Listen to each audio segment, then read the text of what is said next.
Hi students, welcome to my channel James Tutorial. I hope all of you are fine by the grace of Lord Almighty. Today I'm going to teach you my second part of tenses of verbs. Today I'm going to teach you the past tense in a very easy way, and I hope this will help you a lot. In my first class, I explained everything about the present tense in a detailed way, and today I'm going to begin with the past tense. So be focused, wasting no more time. Be ready. I hope that you will concentrate till the very end of this video. Please don't skip anywhere in the middle. Okay? So let's start. As I defined, the tense is the change of form of the verb to express time of an action. Today I'm going to tell you about the past tense. I've already told about the tenses. It is divided into three main principal tenses. That is past tense, present tense and future tense. I have told everything about the present tense in my previous class. Today you have to be very focused right from the beginning, because if you have learned everything about the present tense, I hope that you will be able to understand everything what is there in the past tense. As you know that each tense is again divided into four individual tenses in their own respective classes: simple, continuous, perfect, perfect continuous. And what I just wanted to tell you right from the beginning, I gave an introduction that you have to learn the mathematics that is there in English. Okay, there is a hidden mathematics in English. So what is the hidden mathematics when you are learning the tenses of verbs? In my previous video, when I explained about the present tense, I derived four formulas: a formula of simple present, a formula of present continuous, a formula of present perfect, and a formula of present perfect continuous. What is the formula of simple present? Subject plus main verb plus object. You can say object, you can say complement, it can be an adverb, all together is a conjugation part. In the present continuous tense, the formula is derived like this: subject plus auxiliary be verb, that is am, is, are, plus main verb plus ing, which is the present participle, followed by the conjugation part or the object. In the present perfect tense, the formula is derived like this: subject plus have or has, which is the auxiliary have verb, followed by the past participle form of the main verb plus object. And in the last present continuous tense, the formula is derived like this: subject plus have been or has been plus main verb plus ing plus object. So these are some of the formulas that you have to learn. And today also there will be another four formulas. So 4 plus 4 becomes 8. So as you know, when you are learning tenses, you have to learn 12 formulas, and that will help you to make 1200 sentences. Not only 1200 sentences, I say correct 1200 sentences. Okay, now I start with the past tense. Past tense refers to events that have happened in the past. Once again I repeat, past tense refers to events that have happened in the past. Now about the simple past. Simple past refers to actions that were completed in a time period before the present time. So you are now clear about the simple past. See, actions that were completed in a time period before the present time. Now, simple past is used to denote a single act in the recent past. a single act in the recent past. A very good example for it can be, I met him yesterday. Simple past can be denoted by longer situations in past. Longer situations in past. And another example can be, I spent my childhood in Delhi. So I am speaking about my childhood. I spent my childhood in Delhi. Again, I can use this simple past to denote habitual action in the past. And I say an example. He used to, or he would, bathe in the Ganga every day. See, if you are using used to, you keep that one, then you come straight to bathe in the Ganga every day. And if you would like to use would, you can do that also. He would bathe in the Ganga every day. And bathe is the present form of the verb that you are using. Mind it, when you are using used to or you cannot use the past form. Okay, so this is the change that it is done here. You have to be very careful when you are using used to or would. Then I come to another use of simple past, an action going in the past. An action that is going in the past.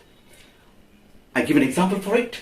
While they danced on the stage, we sang the chorus. Now, in some conditional sentences also, we can use the simple past form.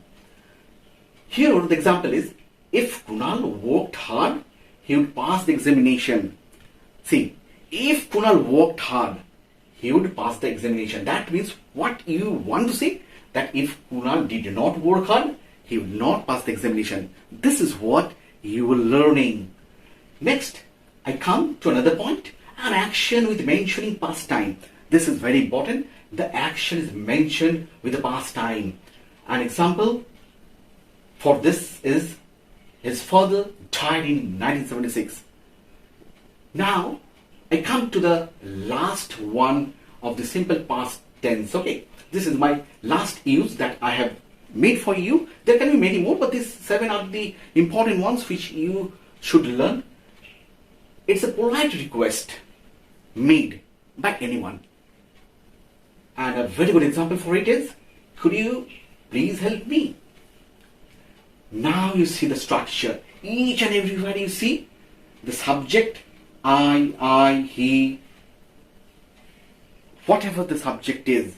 Okay, the subject is followed by the past form of the main verb. Immediately you have to follow the basic rule. You have to be very sure that immediately after the subject you write the past form of the main verb, which is followed by the object. Here you see, I spend. Spend is the past form of spend. So here you see it is clear that the past form is used. Again, I come to another example. They danced. Subject plus form, past form of the main verb. So whatever you want in the simple past tense is all that the subject should be followed by the past form of the main verb, and then whatever you want you can bring under the conjugation part. Dear students, I think all of you have remembered the verb that I used in my last video.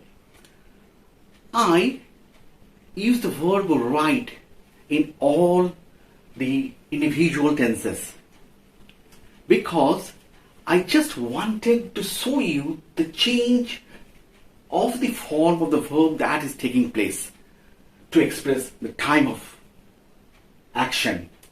Now, you see, I just want to keep the same verb. So in the past form, it is wrote. So here you see, I kept the same sentence, I wrote. You place a full stop here, and you see, it is all about simple past tense, and it follows all the basic principles of simple past. Now, you just try to make the sentence bigger. Try to expand it. I wrote a letter. Place a full stop here. It is again a sentence. I wrote a letter to my friend. You place a full stop after friend. Then also it's a sentence. But it is obeying all the laws of the simple past form. I wrote a letter to my friend who lives in Chennai. There's a full stop here. Again, it cannot change the basic structure. The sentence is under the simple past. And finally, I wrote a letter to my friend who lives in Chennai with his friends, although it's a big sentence, but it is under the simple past form. So, you have learned how to use the verbs in the simple past tense. Now I come to past continuous tense. It's very simple, just you keep concentrating. Past continuous tense refers to a continuing action. I repeat, past continuous tense refers to a continuing action or state that was happening at some point in the past. Past continuous tense is used to denote any action happening in the past. Any action happening in the past. I just want to explain this with an example. We were watching cricket match last evening. Then I come to the second use of the past continuous tense, a repeated or habitual action. A repeated or habitual action. And here the example that I want to see is that he was continually borrowing money. It comes under a habitual action or a repeated action. He was continually borrowing money. Then I come to background past, which is another use of past continuous tense. Background past. You are clear? It is the past of the background. When I saw him, he was playing chess. This is a very good example of background past. Now, I come to another use of past continuous. Incompletion. That means it is not completed yet. It is incompletion. And the example that I've written in front of you is, I was painting the house this morning. So, I was involved with the work of painting my house this morning. This is an example that I have written for you. Then, one good use is polite inquiring. And here the example is, I was wondering if you could give me a lift to bus stop. This is what I was hoping. That is what I was wondering, if someone could give me a lift to bus stop. So this is a polite inquiring to someone from my end. Then, again, two actions in progress. There can be two actions which can be in progress, and that is also a very good use of past continuous tense. And a very good example for it can be, Viraj was reading while his friends were playing football. You just concentrate here and you see two actions are simultaneously taking place here. Dhiraj was reading, and that is the action that is in progress, and his friends were involved in playing football. So just you try to see what is the two actions that is in progress, and that tells you a lot with the help of the sentence that Dhiraj was reading while his friends were playing. Now you see the sentences which I have explained. You see they all follow the basic structural pattern of past continuous tense. Subject, you take anyone as a subject. It can be Dhiraj, it can be I, it can be he, it can be we, whatever the subject is. It is followed by was or were.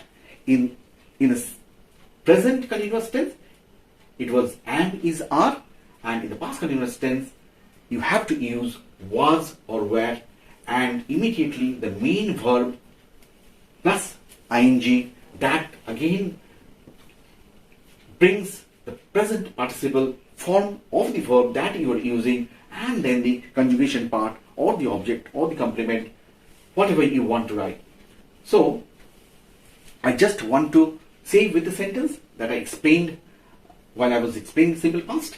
I was writing, you place a full stop here, it obeys the formula of past continuous tense. I was writing a letter, place a full stop here, again, nothing's changed.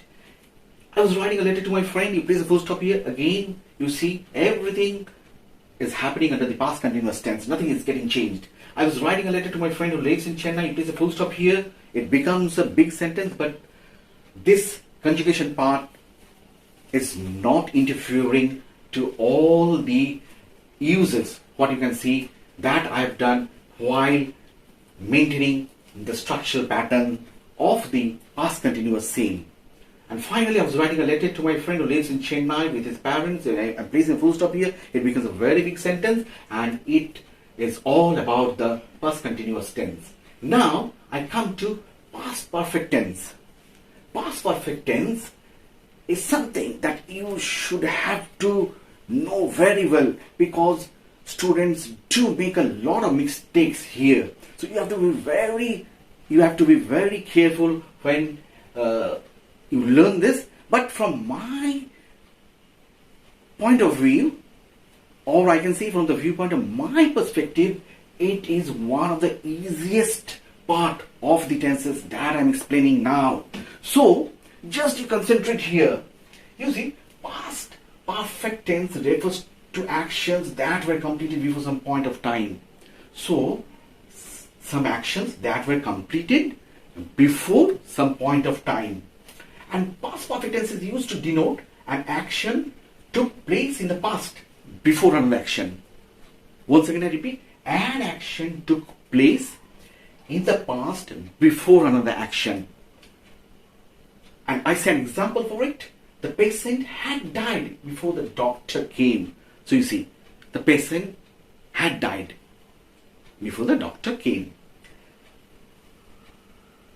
We can use the past perfect tense with time conjunction. When, after, as soon as, all these are time conjunction. We can use this in past perfect tense. And I come up with this example. He did not feel sorrow after the pet dog had died. So you see, he had a pet dog, but he did not feel sorrow after that pet dog had died.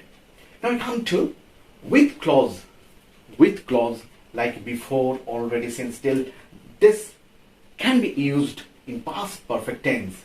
They had never seen the Taj Mahal before. They had never seen the Taj Mahal before. Now, you see, I just want to see you another use of past perfect tense. It is used with no sooner than, hardly, when, these correlative conjunctions. These are very, very important. You can make plenty of sentences if you know how to use no sooner related with than, hardly related with when, because these are all correlative conjunctions. I want to say, with this example written here, no sooner had the teacher left than the students started talking. You see, I have used no sooner here, and then than is used here, because this is the correlationship in this sentence. So I just want to finish with another use of past perfect tense to express unfulfilled wish or hope. This is very, very important, to express unfulfilled, a wish or a hope that is not yet fulfilled. And I just want to say with an example, I had hoped to attend the wedding ceremony. I had hoped to attend the wedding ceremony, but it is unfulfilled. It means that I did hope to attend the ceremony, but I couldn't. So here you see, considering all the examples with regard to the use of past perfect tense, you see the structure comes like that. Subject followed by had. Wherever you see the subject, he subject, and here the present is subject. Okay, whatever the subject is, it is immediately followed by had, and then the past participle form of the main verb that you are using, and it is finally followed by the object. So I just want to say the same sentence that I used while I was explaining simple past or past continuous tense. I had written Place a full stop here. Small sentence. It's okay. I had written a letter to my friend. You place a full stop here. It is again a sentence. It all obeys the laws of the past perfect tense. I had written a letter to my friend who lives in Chennai. Place a full stop here. It is again a very good sentence which comes under past perfect tense. And finally, it closes with, I had written a letter to my friend who lives in Chennai with his friends. So finally, this is a big sentence, but it obeys the laws that is under the past perfect tense. Now, finally come to past perfect continuous tense. And this is also very, very interesting. Past perfect continuous tense refers to describe an ongoing action. Here you see, it refers to describe an ongoing action that started in past. An ongoing action that started in past and continued for some time in past. That ongoing action started in the past and it continued for some time in past. Now, past perfect continuous tense is used to denote continuation in the past. So, continuation in the past. I say a very good example for it. At that time, we had been living in the city for about 9 months. So, we are telling about ourselves, about the continuation in the past that happened, but at the time we had been living in the city for about 9 months. We can use past perfect continuous tense to draw conclusion also in present perfect. Draw conclusion also in present perfect. Here I come up with a very good example. Her eyes were red. She had been crying. As you know, it's very simple to recognize a boy or a girl if one is crying, if a baby is crying, that the eyes will become red. So here the sentence for you, her eyes were red, she had been crying. And finally, the last use, what I just want to say to all of you is that incompletion, that means it is not yet completed. Incompletion. When I got home, I found my sister had been doing embroidery. When I got home, I was somewhere outside. When I got home, I found my sister had been doing embroidery. Now I come to the structural pattern of the past continuous tense. So all these structural patterns as a whole are the formulas which will be the formula number 5, 6, 7 and 8 like this. So previously you learned 4 formulas. Today you are learning 4 formulas. And after this, in my third part, you will be able to learn another 4 formulas. So as a result, it will be a total of 12 formulas. So now you see the structure of past perfect continuous tense. Subject followed by had been. Subject followed by had been. See the subject here, it is followed by had been. You see here, we is the subject here, it is followed by had been. Whatever you see, you can just find it. Okay, and it is followed by main verb plus ing and the object. I just want to finish with the same example that I've used in all the individual tenses while I was explaining the past tense in front of you. I had been writing. Place the full stop here. It's a small sentence. I had been writing a letter. You place the full stop here. It's a very good sentence that obeys all the laws of past perfect continuous tense. I had been writing a letter to my friend. You place a full stop here. It is again a sentence. What are you doing? You are just making your sentence bigger, and as long as you can make your sentence bigger, I think you are learning and improving, because a big sentence can be splitted in plenty. Okay, so when you are making the sentence bigger, that means you are getting opportunity to learn how to make small sentences. Okay, I had been writing a letter to my friend. You place a full stop here. It's again a sentence. I had been writing a letter to my friend who lives in Chennai. Place a full stop here. It's again a sentence. And finally, I had been writing a letter to my friend who lives in Chennai with his parents. You place a full stop here. So this is all. And finally, I just want to say, here you see, I have written person, singular and plural. If you can try it at home. This is very good way for the beginners to practice tense or learn tense. The first person in the singular form is I, and in the plural form it is we. In the second person, the singular form is you. You remains the same in the plural as well. And in the third person, the singular form is he, she or it, and it is they in the plural form. And just you take any verb that you wish, and then you follow all the basic rules, you follow the formula. My dear students, you follow the board, and you see, I have made a column for you. This is the person, this is the singular part, and this is the plural part. In first person, it is I in the singular form and we in the plural form. In the second person, it is you in the singular form, and again, you remains the same in the plural form. And in third person, he, she and it in the singular form, and they in the plural form. What you can do, you can choose your own verb, and you can try to make as many sentences with regard to any tense that you would like to write. So this is something that I want you to do, that you just see the formulas from here, you see the formulas again from here, the formulas derived for you, and you place the verb accordingly, and you see, you will try and you will make it possible to make many correct sentences. So you see, once again, before I wind up the session, I would like to say that everything that is happening to the change of form of the verb to express the time of an action, this again will be useful to all of you. So I think I have tried my best to explain everything that is needed to be explained when it comes to past tense. And if you have any doubt, I think that doubt will be cleared.